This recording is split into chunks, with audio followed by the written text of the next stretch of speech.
ছেলেটি চুপচাপ তার ক্লাসে থাকা মেয়েটির চুলের রবারটা ছিনিয়ে নিল। পরের মুহূর্তে সেই মেয়ে সরাসরি তার মনের জগতে টেনে নিল। ছেলেটি অবাক হয়ে গেল যখন সে বুঝল যে সেই জগতে এসে যা যা করে মেয়েটি বাস্তব জগতে ঠিক একই অনুভব করে। সেই মুহূর্তে ছেলেটি বুঝে গেল যে যদি সে কারো কোনো জিনিস নেয় তাহলে সে তাকে তার কল্পনার জগতে টেনে নিতে পারে এবং যা ইচ্ছে তা করাতে পারে। তার সঙ্গে তার ড্রাইভারও ছিল যিনি গাড়ি চালাচ্ছিলেন। যে চোট ছেলেটিকে লাগার কথা ছিল তা সামহাউ উল্টে ড্রাইভারের ওপর লেগে গেল। ছেলেটি সেখান থেকে রিং করে বেরিয়ে এলো, পুরোপুরি নিরাপদ। বাকি সবাই ভয়ে সেখান থেকে পালিয়ে গেল। পরের দিন তিনজন বাকি থাকা ছেলে গোপনে মিলিত হলো। তাদের বিশ্বাস ছিল যে তাদের বন্ধুর মৃত্যুতে ওই ছেলেটির হাত আছে। তারা এবার প্রতিশোধ নেওয়ার নতুন পরিকল্পনা বানালো। এইবার তাদের লক্ষ্য হলো তার মা। ছেলেটি বাড়িতে না থাকলে তিনজন বাড়ির ভিত্তি বরাবর চেন বাঁধলো এবং তাদের গাড়ি দিয়ে টেনে বাড়ি উল্টে দিল। কিন্তু তারা জানতো না যে গ্যাস লাইনে ফাটল গেছে। ছেলেটি ভিতরে আটকে গিয়েছিল এবং বাইরে বের হতে পারল না। বাড়িতে একটি ভয়ঙ্কর বিস্ফোরণ হলো এবং সবকিছু জ্বলে ছাই হয়ে গেল। ছেলেটি যখন বাড়িতে পৌঁছালো তখন অনেক দেরি হয়ে গিয়েছিল। সে তার মায়ের পুরা দেহ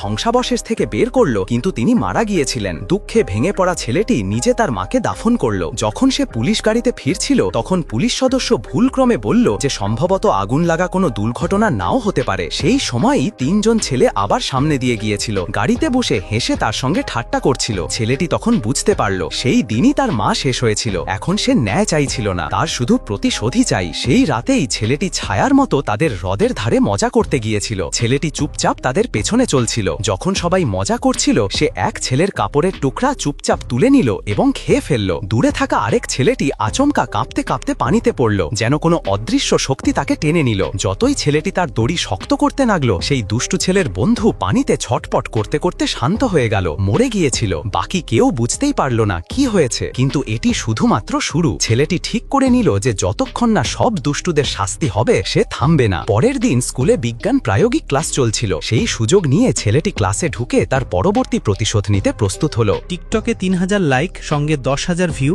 মাত্র 90 টাকা। কিনতে হলে এই নম্বরে হোয়াটসঅ্যাপে SMS করুন।